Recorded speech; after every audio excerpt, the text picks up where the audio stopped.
ఉపయోగం ఉందా లేదా అనుకునే పక్కన పెడితే ఇలాంటి విషయాలు ఏమవుతాయంటే అది స్టూడెంట్స్ తో కూడుకున్న అంశం. ఇప్పుడు యూనిఫామ్ లో, సాక్స్ లో, బోధనాల్లో ఇదంతా అవినీతి జరిగిందని చెప్తే ఆటోమేటిక్ గా విద్యార్థుల్లోనూ స్టూడెంట్ పేరెంట్స్ లోనూ కొంచెం గందరగోళం ఏర్పడుతుంది.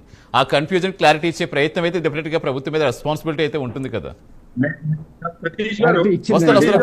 కావాల్సినటువంటి మంత్రి గారు అడ్లూరు లక్ష్మణ్ గారు క్లారిటీ ఇచ్చిండ్రు, ప్రెస్ మీట్ పెట్టిండ్రు, చెప్పిండ్రు, పబ్లిక్ నోట్ రిలీజ్ చేసిండ్రు.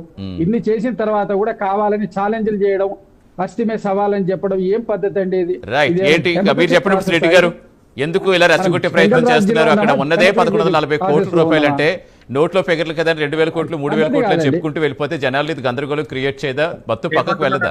2000 కోట్లు కాదండి, అప్పుడు వారి ఇంతకు 1,00,000 కోట్ల రూపాయలు లెక్క చెప్పిండ్రు విద్యా విధానాన్ని. మరి 1,00,000 కోట్ల ఒక నిమిషం శ్రీనివాసరావు గారు ఉండండి, ఒక నిమిషం ఆయన చెప్పేది రియాక్ట్ అవుతుంది కానీ. శ్రీనివాసరావు గారు నా వాయిస్ వినిపిస్తుందా మీకు? ఇప్పుడు కృష్ణారావు గారు మీ బీఆర్ఎస్ ఆఫీస్ కి వచ్చి మీరు 10 సంవత్సరాలు అవినీతి మీద మేము లెక్కలు ఇస్తామని చెప్తున్నారు, మరి దానికి అలో చేయండి.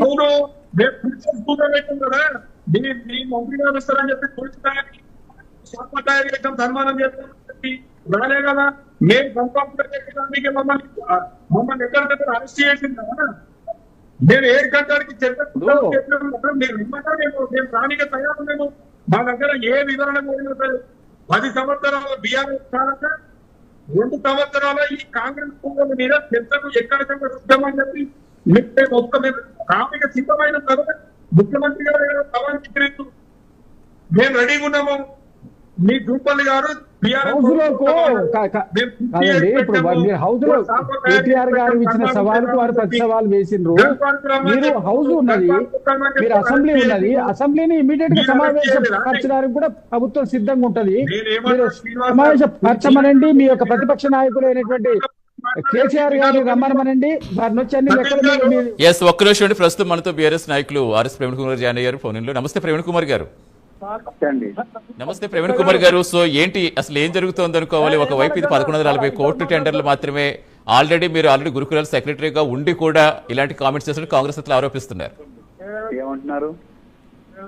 ఇది కేవలం ఫిగర్స్ నోట్ తో చెప్తే సరిపోతుందా? ఆధారాలతో సహా ఉండక్కర్లేదా? కేవలం పొలిటికల్ మైలేజ్ కోసం ఏదో కాంగ్రెస్ ప్రభుత్వం బురజల్లి ప్రయత్నం చేయడం కోసమే చేస్తున్నారు ఇదంతా కూడా చెప్తున్నారు. ఆధారాలతో మేము రెడీగా ఉన్నాము, మీరే రెడీగా లేరు.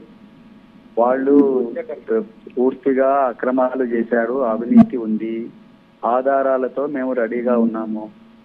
ఆయన ఆధారాలతో రెడీగా ఉన్నా కూడా మమ్మల్ని వాళ్ళు ఎక్కడ రమ్మంటే మేము అక్కడికి పోయాము, హరీష్ రావు గారు మేమందరం కూడా. మరి అలాంటప్పుడు వాళ్ళు ఏ విధంగా వెనక్కి మొహం చాటేస్తారండి? నాకు అర్థం కాదు. పోలీసులను పెట్టి అక్రమంగా మాతో ఎందుకు అరెస్ట్ చేయించారు? మమ్మల్ని ఇప్పుడు కంచన్బాగ్ స్టేషన్ లో ఉన్నాం, ఇప్పుడు ఆధారాలు వాళ్ళ దగ్గర ఉంటే రాజీనామాపత్రాలు పెట్టుకొని సిద్ధంగా ఉన్నామన్నారు కదా, రావాలిగా వాళ్ళు ఇక్కడికి. అంటే కొంచెం లెక్కల్లో కన్ఫ్యూజన్ ఉంది కదండి. 1140 కోట్ల టెండర్లు అయితే ఇంత ఫిగర్ ఎలా చెప్తున్నారు అడుగుతారు కదా, క్లారిటీ ఇస్తారా ప్రవీణ్ గారు? తెలుస్తాను, రావాలిగా మరి. ఎస్, కన్ఫ్యూజన్ అంటే మేము తెలుస్తామండి. వాళ్ళు రమ్మనండి, ఇప్పుడు కంచన్బాగ్ రమ్మనండి, 3 మంత్రులను. ఎందుకు రావట్లేదు వాళ్ళు? కంచన్బాగ్ పోలీస్ స్టేషన్ లో ఉన్నాం మేమందరం, రమ్మనండి ఇప్పుడు 3 మంత్రులను. వాళ్ళ దగ్గర ఏమి వాళ్ళని అవన్నీ తీసుకొని రమ్మని చెప్పండి. శ్రీనివాస్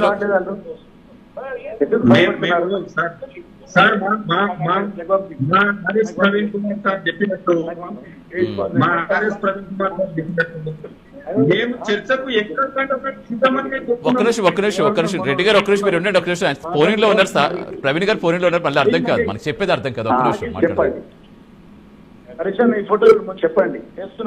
శ్రీనివాస్ గారు, ప్రవీణ్ గారు ఒక్క నిమిషం మీరు లైన్ లో. శ్రీనివాస్ గారు, ఇప్పుడు మేము రెడీగా ఉన్నాము, మాకు రావడానికి ఎందుకు భయపడుతున్నారు ప్రవీణ్ గారు అడుగుతున్నారు, మరి ఎందుకు వెళ్ళలేకపోతున్నారు?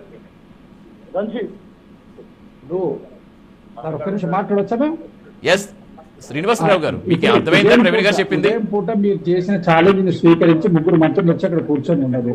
ఎక్కడ నేను సార్ని ఒకసారి ప్రవీణ్ కుమార్ గారిని సార్ని ఒక విషయం అడుగుతా. నేను అడగండి. మీరు ఒక హైయెస్ట్ పొజిషన్ లో అన్ని చేసినటువంటి గొప్ప వ్యక్తి, మీరు ఈ విధంగా తేలుతుందా సార్? ఇప్పుడు రోడ్డు మీద పంచాయతీ పెడితే దీని వల్ల విచారణ ఏమైనా బయటకు వస్తుందా? మీరు ఈ డిమాండ్ వల్ల ఉపయోగం ఏముంది? ప్రవీణ్ గారు మాట్లాడండి. ఒక్క నిమిషం శ్రీనివాస్ గారు అడిగారు కదా, ఒక్క నిమిషం అర్థం కాదు అక్కడ పోనీలో అర్థం కాదు. శ్రీనివాస్ గారు, సరే మీకు వచ్చిన అర్థమైంది. ఒక్క నిమిషం శ్రీనివాస్ గారు వస్తారు, మాట్లాడతారు, సెకండరీ. మీరు దాని లీగల్ ప్రాసెస్ చేయండి సార్. దీనికి ఎందుకు దీని మీద కేవలం పబ్లిక్ అటెన్షన్ డైవర్ట్ చేయడం కోసం చేస్తున్నటువంటి దాని కింద ఉన్నది తప్ప ఇది దీనివల్ల ఏమైనా ప్రయోజనం ఉన్నదా? నేను మాట్లాడాలా? ఎస్ ప్రవీణ్ గారు మాట్లాడండి. ప్రవీణ్ గారు మాట్లాడండి. మాట్లాడమంటే మాట్లాడతారు. ఎస్ మీరు మాట్లాడండి ప్రవీణ్ గారు. ఎస్ చూడండి, నేను గురుకులాల సెక్రటరీగా 9 సంవత్సరాలు చేశానండి. 2 సంవత్సరాలు కాంగ్రెస్ హయాంలో చేశాను, 7 సంవత్సరాలు టిఆర్ఎస్ హయాంలో చేశాను. ఓకే, ఈ టెండర్ల ప్రక్రియ ఏ విధంగా జరుగుతుంది, లక్షలాది మంది పిల్లలకు బియ్యం కానీ, పప్పు కానీ, ఉప్పు కానీ, బట్టలు కానీ, బూట్లు కానీ, సాక్స్ కానీ ఏ విధంగా ప్రొక్యూర్ చేస్తారు అనేది నాకు కూలంకషంగా తెలుసు. రైట్. సో కేసీఆర్ గారు ముఖ్యమంత్రిగా ఉన్నప్పుడు ఈ గురుకులాల్లో కానీ విద్యాశాఖలో జరిగే టెండర్లు ఏవైనా కూడా 99% తెలంగాణ బిడ్డలకు వచ్చేటట్టుగానే మేము ప్లాన్ చేశాము మొట్టమొదటి. తర్వాత పేద వర్గాల నుంచి ఎవరైతే కాంట్రాక్టర్లు కావాలనుకుంటున్నారో వాళ్ళందరికీ కూడా ఈ టెండర్లు వచ్చే విధంగానే డిస్ట్రిక్ట్ పర్చేజ్ కమిటీ అని చెప్పేసి కలెక్టర్ల ఆధ్వర్యంలో డిస్ట్రిక్ట్ పర్చేజ్ కమిటీ పెట్టి అక్కడే టెండర్లు అయ్యేటట్టుగా మేము చూసాము. రైట్. కానీ ఇప్పుడు ఏం జరుగుతున్నది? సో ఇప్పుడు గత 2024-2025 విద్యా సంవత్సరం కానీ 2025-26 విద్యా సంవత్సరం కానీ విద్యార్థులకు కావాల్సిన చాలా వస్తువులు విద్యార్థులకు ఇవ్వలేదు. కరెక్ట్.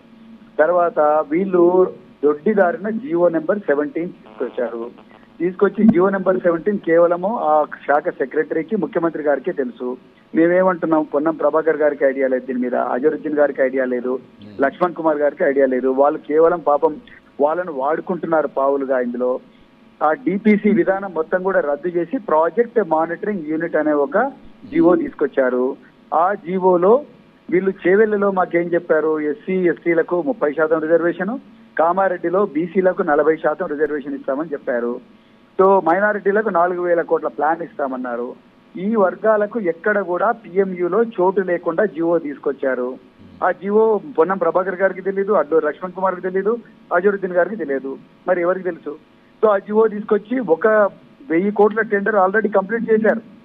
ఇంకొక విషయం ఏంటంటే, తెలంగాణ బిడ్డలకు తెలంగాణలో చేనేత కార్మికులు ఉన్నారు, తెలంగాణలో రైతులు ఉన్నారు, తెలంగాణలో పప్పు పండించే వాళ్ళు ఉన్నారు, ఉప్పు తయారు చేసే వాళ్ళు ఉన్నారు, తెలంగాణలో మీకు బెల్ట్లు కానీ, ప్లేట్లు కానీ, గ్లాసులు కానీ తయారు చేసే పరిశ్రమలు ఎన్నో ఉన్నాయి.